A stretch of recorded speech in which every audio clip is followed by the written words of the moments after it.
Hi all, another Tim Talk Tuesday. Been off for a little bit, taking some time to rejuvenate and kind of think through and reflect on all that's going on in our world right now. It's kind of a time when we hear so many voices, we're not absolutely sure if everybody's listening to each other. And I'm reminded of some books that I've read recently that really have helped me focus in on how to have crucial conversations, how to have tough conversations. And I want to share a little bit of that with you today. The first book I'd like to mention is Crucial Conversations. It's been out for a while. It was kind of in some circles of leaders that I've been a part of. It's written by Patterson, Grenny, McMillan, and Switzler. Their focus is, how do we analyze where we are as we come to tough conversations and realize what those crucial conversations need to look like.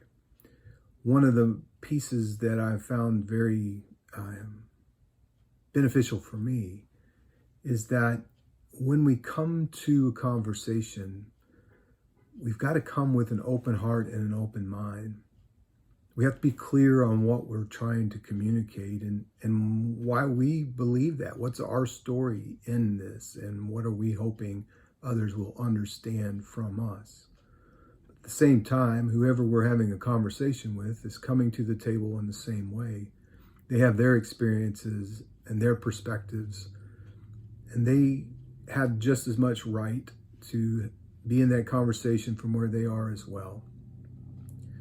However, if we're going to find common ground, if we're going to move forward to a productive relationship, we need to find ways to talk about things that we have a difficult time doing. And so one of the other things in the book about crucial conversations is that we have to be aware that during the conversation with people, there will be moments when something is said that will hit nerves and create some emotional responses. And in those moments, that's when the conversation really becomes crucial. And so we have to be intentional about how we move forward from that. In particular, if one of two things happens, you can feel it, you can sense it. So if the other person, or yourself for that matter, becomes silent, or the intensity builds and it feels violent, then we are in a place that's going to be unproductive and destructive in some cases. So we have to be aware that there is no room for either one of those situations. People who have been silent in the past because they have felt intimidated or overwhelmed or unvalued and unseen, then there's no longer a place for people to be silent. We need to listen. We need to let people know that we are hearing them and seeing them. And in the same way, when people share with us things that creates a defensive environment where we feel like maybe we're being attacked or something that's important to us is being minimized, that can create some very intense emotions, and we can feel that sense of anger, even move to rage, and that verbal violence can happen. And ultimately, if it's pushed, we can resort to physical violence. We've seen that play out in the last few weeks, as well as probably our whole lifetime, if we really stop and look at how many times conversations are messed up with silence or violence. But when we open our hearts and we start listening to one another, and we really seek to understand what the other person is trying to say, then we are in a better place to share our thoughts and our values. And we can really truly seek to find common ground. Another book that I found very fascinating and very meaningful is Brene Brown's Dare to Lead. In it, she continues to show leaders and all of us that there are times we must have tough conversations for there to be meaningful relationships, We cannot ignore those conversations that are difficult.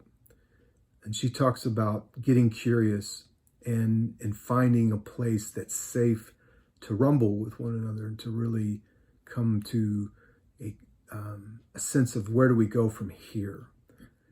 And so in both books, we're talking about finding a safe place, finding a common place where each person comes to the table is equal in that conversation, that there is equity in terms of how it can be communicated, and that there's a willingness on everybody's part to find a way to bridge whatever gap there is, whatever that is between us, bringing down the walls or the fences that have come up, as Brene Brown talks about, bringing down the armor so that we can be vulnerable with one another and truly find what it is that is important to all of us and that is important to the very core of who we are.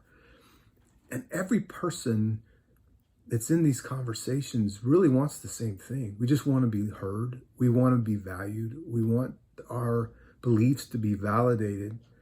But if we're honest, we need to realize that sometimes things that we hold on to are not appropriate. And sometimes things that we think are critical can actually be modified or improved. And only by coming together with our differences and our different perspectives and our life experiences that have brought us to these moments can we find ways to move forward and build something better. It doesn't have to be either or. It can be a third path. Stephen Covey, another book, The 7 Habits of Highly Effective People, talks about seek first to understand, then to be understood. And I really believe that if we take the time and really open ourselves up, be vulnerable to talk about the things that are at the very core of who we are with one another in safe places, using open-hearted language, we can find ways to do great things and to build great relationships. And I hope in the days ahead that as you or I and we end up coming into crucial conversations, tough conversations, that we'll put ourselves in a place where we can be productive and we can end with loving and supportive results when all is said and done.